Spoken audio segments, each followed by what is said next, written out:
Well, looks like the man who said that every era comes to an end, was right. Though he left Man United before the likes of Pep, the likes of who really left their clubs. I tell you what, Pep is under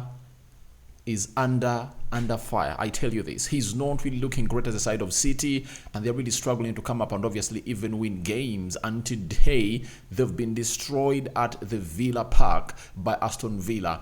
And John Duran and Yuri Tielemans, John Duran and Morgan Rogers have been the men that have gone ahead to obviously put their swords right and place them in the right positions for the side of City to obviously come up and obviously fall on them in the 16th minute and the 65th minute, before Phil Foden came and pulled one back in the 90th plus third minute, when they really had nothing to do into that particular game of football altogether. Welcome to the Rokani Media Football, and hope you guys are really having fun. And smash like button, comment and share. If you're only watching us for the very first time, endeavor to subscribe to this channel so as not to miss out on stories that we do upload in here on a daily. Rokan David is my name, and hope you guys are really having fun wherever you are. And we're here to bring you this match reaction that many of you are really eagerly waiting in for. Now, we are powered by Mono Gadgets, dealers in brand new phones and brand new laptops, right? Even if you want a used phone and a used laptop, call them on +256 70 99 88 665. And remember, those used phones and laptops are from the United Kingdom, not anywhere else, but they are from the United Kingdom.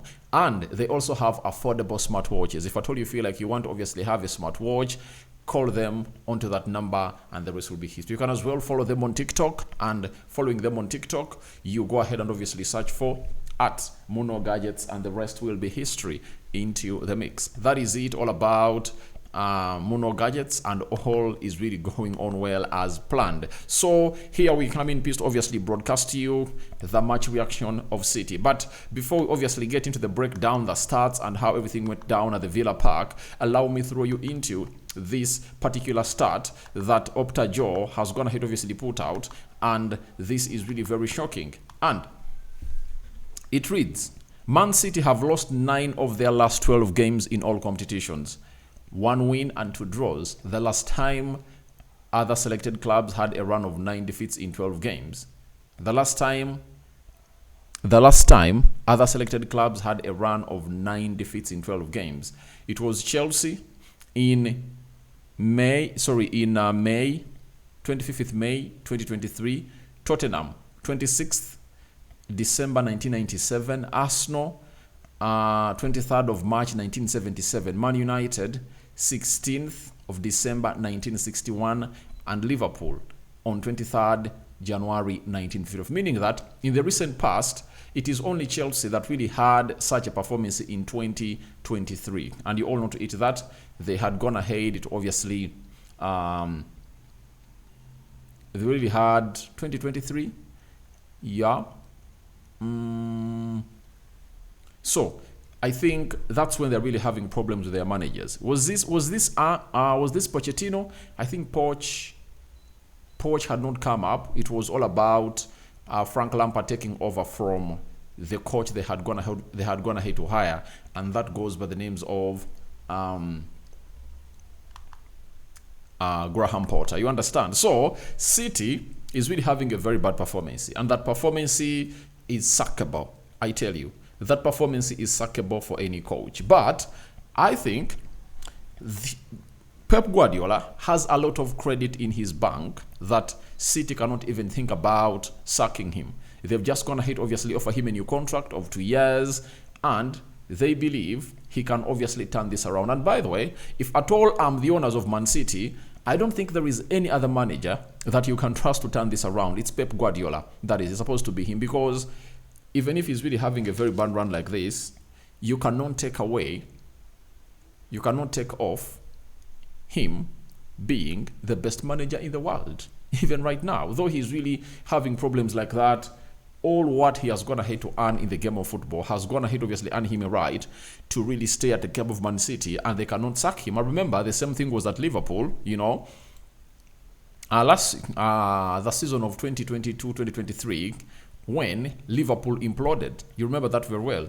Liverpool imploded and they had nothing to offer, but when the manager went ahead to obviously come back in his last season of 2023-2024, you saw to it that Liverpool even had the urge of competing for the trophy, and I think, until March. You remember that very well. So that is the side of Liverpool, and they've gone ahead obviously put in a very beautiful shift altogether, and ever since then, they are really untouchable. I tell you, Liverpool is untouchable. So maybe even for City, he might need a January transfer window or a summer transfer window to put things right, because if he really gets in a CDM to obviously shield that back four, I think that will reduce onto the number of goals they concede and how they really lose that ball. Because what Rodri gives them is simple. Rodri gives him that hold-up play, and he's one of those players that has gone ahead to obviously put in the most number of passes in the recent 3-4 seasons, meaning that he is the glue to that team of City,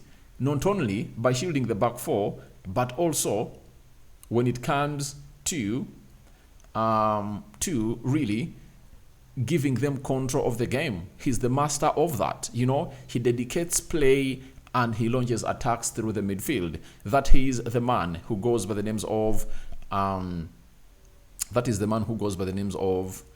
Rodri. But they have options. There is Ederson, there is Bruno Guimaraes, and I think Bruno Guimaraes should be the right candidate for them to sign in the January transfer window. I've also told you a hint that don't be surprised if at all Man City go ahead and really get Bruno Guimaraes and they tell Newcastle that we are giving you even Matheus Nunes to see to it that he comes into through, because he is a Premier League proven player and I know he can suit that system of Pep Guardiola.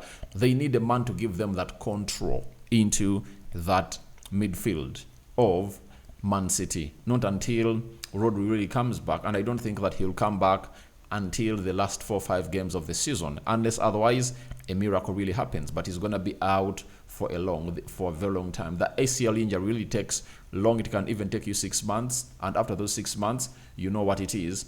It obviously comes in through in a very different, dangerous way at yourself. So for City, they obviously had the following game stats into this game of football that they played,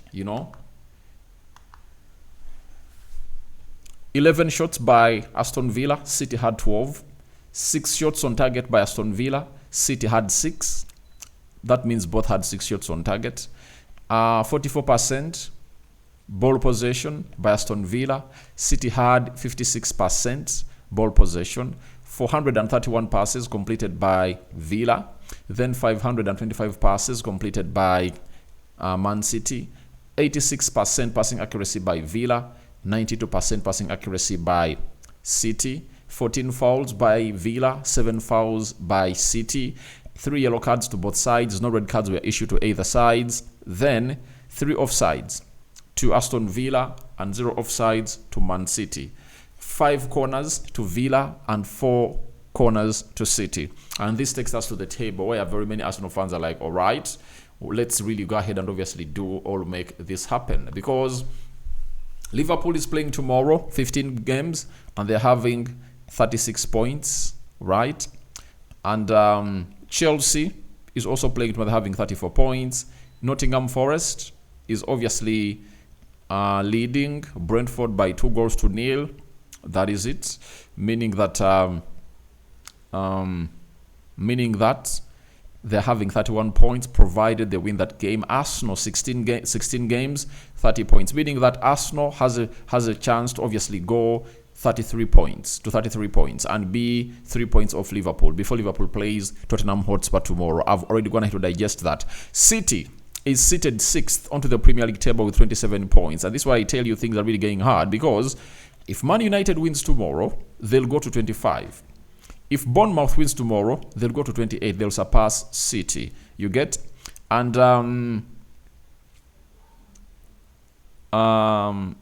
Fulham will be level up with City. So City is really having a very bad side, and the form they're really going in through is really bad. But the side of Aston Villa were really very charged for what we call the return of Bouba Kamara into that lineup. And when I saw Boba Kamara in that lineup, I was like, all right, they're really going to be a very hard side to beat now, because they're really having two talented and workaholic players playing in the double pivot. That is Kamara and Onana. Now, every person who hasn't gone ahead to test the wrath of Villa, it's high time you tested it. So, my man of the match, I think it's, I go with Morgan Rogers for me. He really played very well and looks like he's getting down of his depth. That is Man City. Has he gone ahead to hit the rock bottom? Let's wait and see how it happens in the next games. I'm out. Bye-bye for now.